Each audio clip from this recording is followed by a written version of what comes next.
आज हम इस वीडियो में देखेंगे क्लास 9th का फर्स्ट चैप्टर। इससे पिछली वीडियो में हमने देखा था क्लास 9 के इस फर्स्ट चैप्टर में सूचना प्रौद्योगिकी अवधारणाएं के में कौन कौन से लेसन्स हैं। आज हम फर्स्ट चैप्टर पढ़ेंगे कंप्लीट।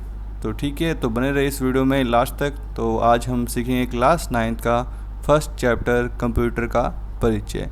तो आज हम परिचय देखते हैं, ठीक है। तो मैं अब स्टार्ट करता हूँ। ये बुक है, ठीक है। इसका हमेशा आपका कॉमन पेपर होता है हाफ ईयरली एग्ज़ाम में और मेन एग्ज़ाम में ईयरली एग्ज़ाम में होता है, ठीक है। तो आपको इसके बारे में आपको पढ़ना है और आपको कंप्यूटर जानना भी सीख पाएंगे। सबको करना है क्लास 9 के बच्चों को, ठीक है। तो आप देख सकते हैं ये पहला चैप्टर है, पार्ट फर्स्ट, कंप्यूटर का परिचय, इंट्रोडक्शन टू कंप्यूटर, ठीक है।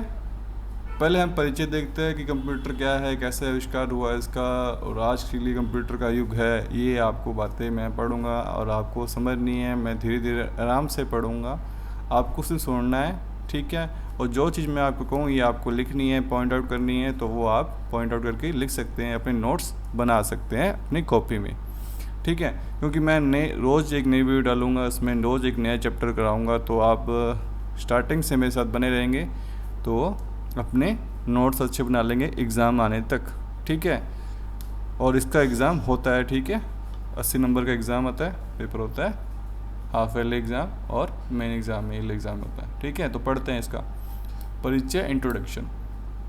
कंप्यूटर का आविष्कार 20वीं सदी के एक महान उपलब्धि है, ठीक है। कंप्यूटर का आविष्कार क्या है? 20वीं सदी की एक महान उपलब्धि है। आज कंप्यूटर को किसी परिचय की आवश्यकता नहीं है।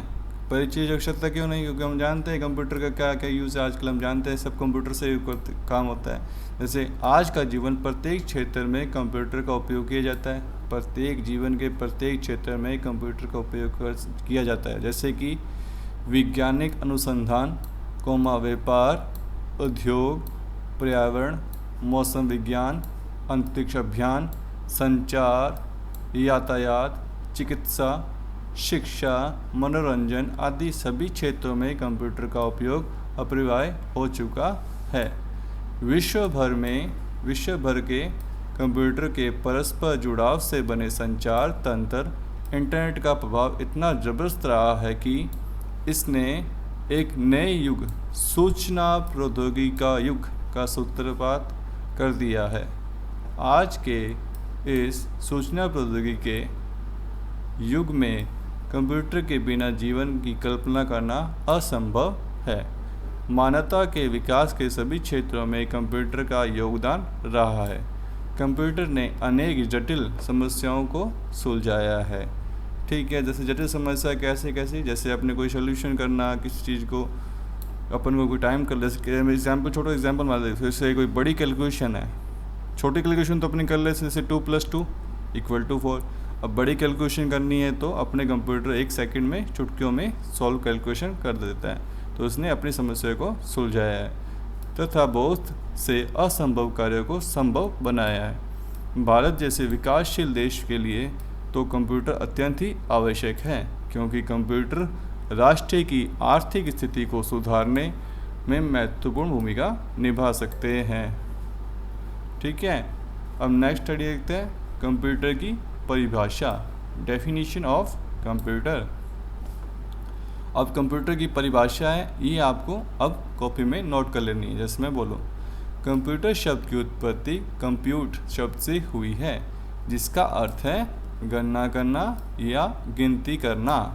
तो ये कंप्यूटर की डेफिनेशन आपको सभी बच्चों को नोटबुक में नोट कर लेनी है।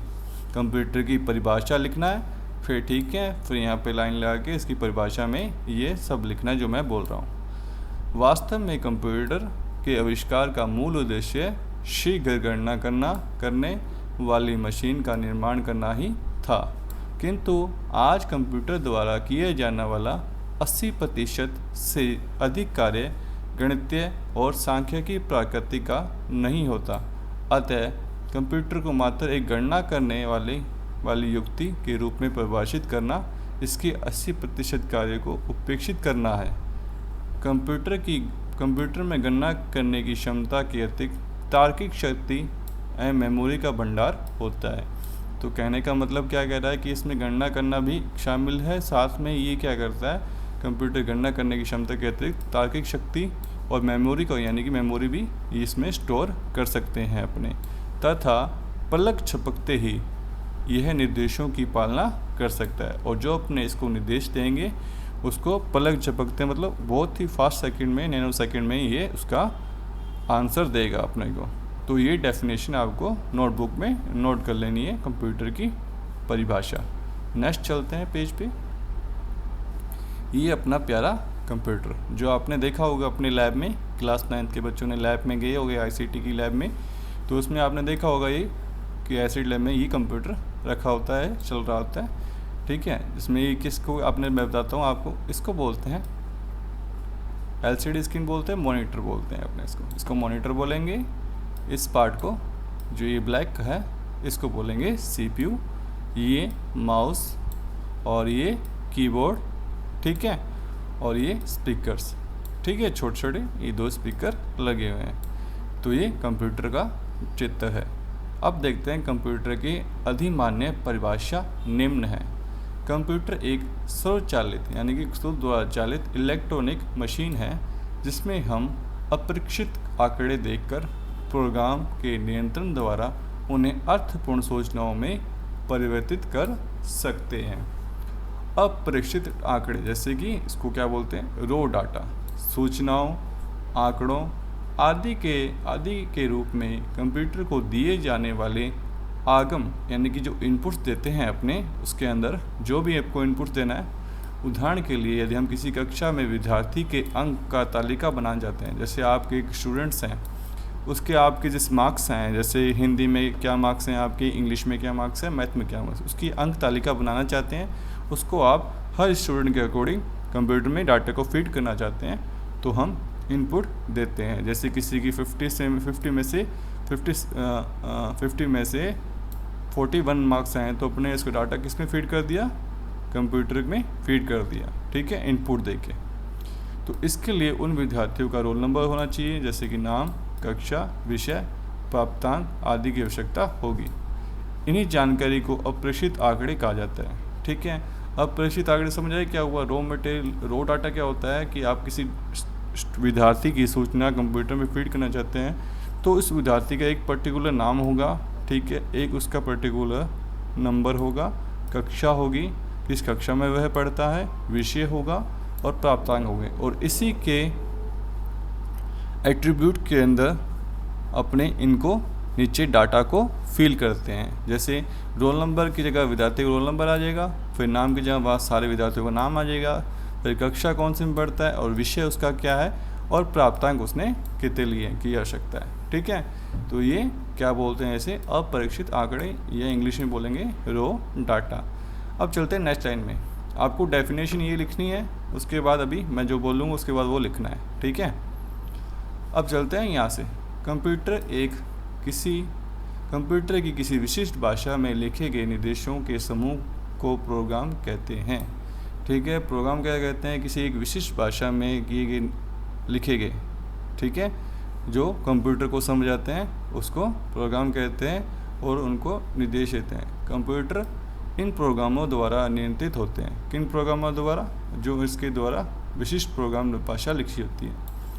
यहाँ भी हम अंक तालिका का उदाहरण लेते हैं। देखो, अंक तालिका निकालने के लिए भी एक प्रोग्राम बनाना पड़ता है।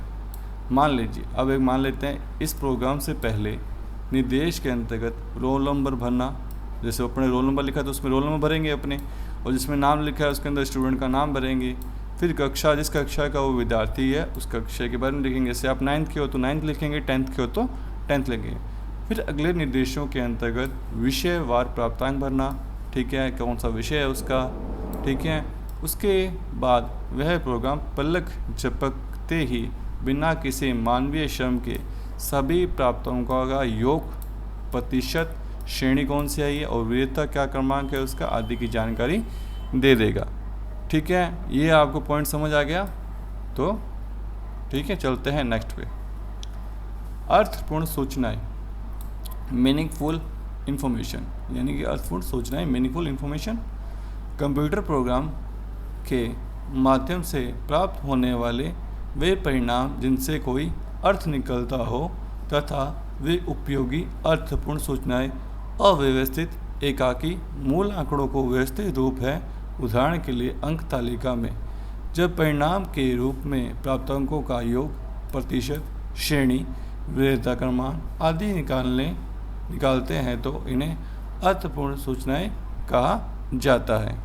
तो ठीक है, आज के इस वीडियो में हमने कंप्यूटर का परिचय देखा। नेक्स्ट टॉपिक में हेडिंग अपने देखेंगे कंप्यूटर के प्रकार, टाइप्स ऑफ कंप्यूटर, यानी कितने प्रकार के कंप्यूटर्स होते हैं, उसके बारे में हम नेक्स्ट वीडियो में जानेंगे। अगर आपको ये वीडियो पसंद आई तो इस वीडियो को लाइक कर देना और सब्सक्राइब कर देना चैनल को, और शेयर कर देना अपने फ्रेंड के साथ सर्कल में, ठीक है। और कोई भी इस वीडियो में आपको जो टॉपिक समझ ना आए तो वो आप मुझे कमेंट बॉक्स में लिख सकते हैं कि सर मुझे इस लाइन का मतलब समझ नहीं है, आप मुझे इसको दोबारा समझाएं, बताएं क्या है इसका मतलब। तो मैं आपके लिए एक नई वीडियो और बना दूंगा जिससे आपको थोड़ा सा और बेहतर तरीके से आप इसको जान पाएंगे। तो मिलते हैं नेक्स्ट वीडियो में। ये वीडियो आपको कंप्लीट देखना है, ठीक है।